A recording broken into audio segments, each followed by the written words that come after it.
Another huge problem for religious morality is that the easiest moral questions we've ever had to solve are questions which the God of Abraham gets wrong. I mean, slavery is just obviously something you want to avoid if you want to live in a society that maximizes human flourishing.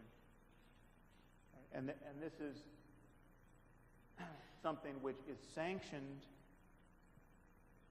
unambiguously in the Bible. God expects us to keep slaves. And Jefferson Davis, the president of the Confederacy, was absolutely right, as were all the other slaveholders, to rely on theology as really the strongest basis for them to argue their position.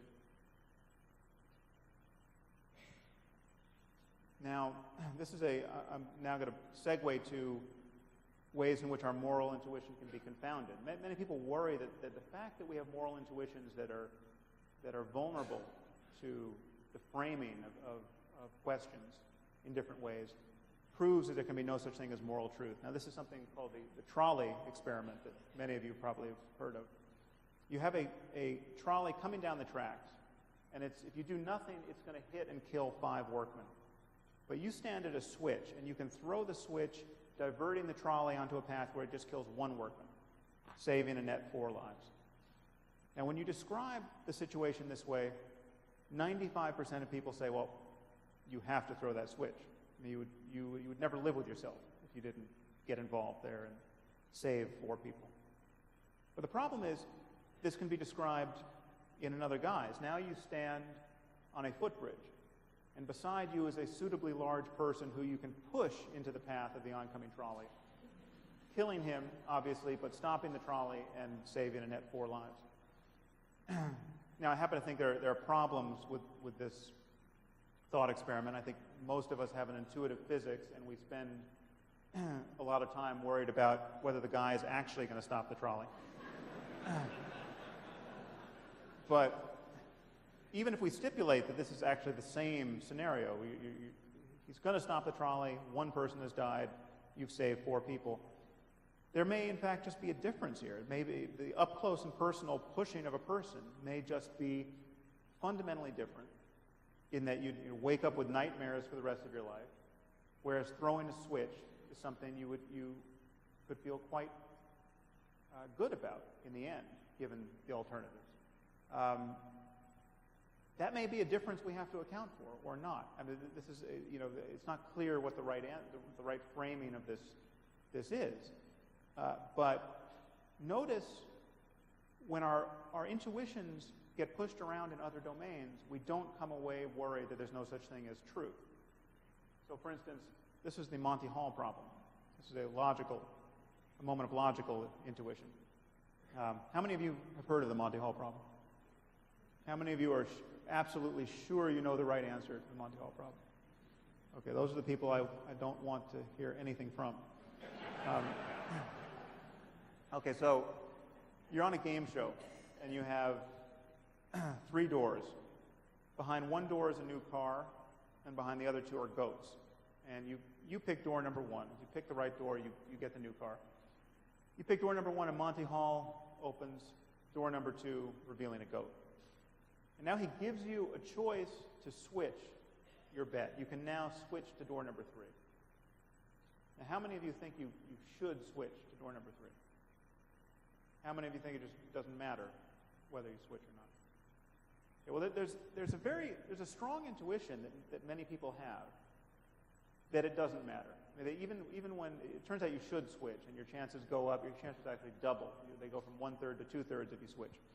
But many people who understand this, even mathematicians and people who understand probability theory, they look at this and say, well, wait a minute, there's 2 doors, there's a car, there's a goat. Why would you switch? This has got to be a coin toss situation. Now, the fact that our intuitions get pushed around in this way and we can be lulled back into thinking that the right answer isn't necessarily to switch doesn't ever tempt anyone to say, well, okay, there's no such thing as logical truth. There's no right answer to the Monty Hall problem.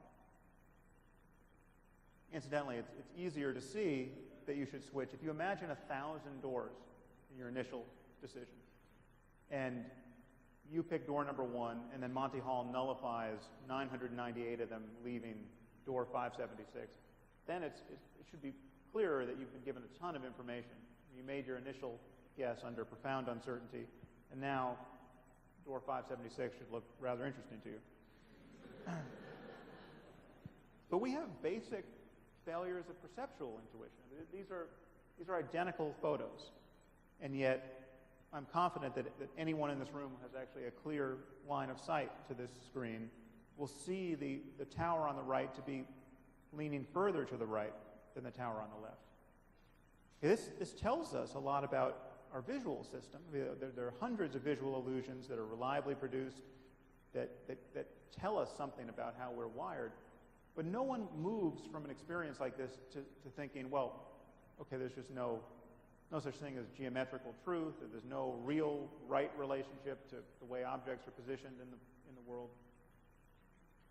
And there are failures of our moral intuition that we should be cognizant of, and that science can reveal, and that we should find some way of correcting for. And this is coming from research by the psychologist Paul Slovic, who has asked many groups of people, how much would you give to help a little girl in need? She's hungry, she needs an education. How much would you give to help her? And what you find when you do that is you get people's maximum generosity. They give as much as they're going to give to anything, and they confess the highest level of empathy. And if you go to other groups and you say, well, how much would you give to help a little boy in need? He's hungry, he needs an education. You get the same result. However, if you go to yet another group and you say, how much would you give to help a little boy and a little girl in need? Then both material donation and self-reported empathy diminish by 25%. And now this is not a good result. I mean, this is a bug, not a feature. If you care about the fate of a little girl and you care about the fate of a little boy, it seems you should care at least as much about their combined fate, especially if they're the same little girl and little boy. And this is a result you can only get between groups of people. You can never get it in a single individual, because all of us, if given these questions, all in the same paradigm, we would notice that we were not being consistent. I mean, it would seem weird to us to be giving 25% less to help these two people, as indeed it would be. And if you add more kids, the result gets even worse. Empathy and altruism just kind of goes through the floor. And Slovic argues that this accounts for something that we're all now somewhat familiar with, which he calls genocide neglect. The fact that we actually don't pay attention to genocide. I mean, genocides are actually kind of boring. This is clearly not good for us. I mean, we are sort of reliably ignoring the moments of greatest human misery. I mean, the most obscene human misery, the most needless human misery, and the greatest swings in human well-being at a global level don't actually interest us very much. And yet we have infinite attention to worry about what happens to a little girl who falls down a well. I don't know if you can see this image on the left, but this is a famous image from when baby Jessica, who had fallen down a well, was finally rescued. There was just wall-to-wall television coverage of this event. And everyone with a television was concerned to find out what's going to happen to this little girl, and yet 800,000 people, many of them little girls, get hacked to death in Rwanda in the space of 2 months, and if it even makes the news, we can't really pay attention to it. So this, it seems to me, this is something, knowing this about ourselves, we have to find ways of correcting for this. We need to build our better selves, our better judgment, into our laws and our social institutions and our tax codes to protect us from our moment-to-moment failures of moral intuition. I mean, we know we are not disposed to care about the most important things reliably, moment to moment. This is something we can understand about ourselves. So, to conclude, it seems to me the moment you acknowledge that questions of right and wrong and good and evil relate to questions of human and animal well-being, then you have to acknowledge that there are going to be right and wrong answers to these questions. You have to acknowledge that certain people and certain groups, certain cultures and subcultures care about the wrong things, in that they care about things that reliably produce needless human misery. And it seems to me the challenge that we all face at this moment is to find some way of talking about the most important questions in human life so that people begin to give the same kinds of answers to these questions. We need a framework where we can begin to converge on our economic and environmental and social and political goals. And to do that, the necessary first step is to acknowledge that there is an intellectual terrain here that can be talked about.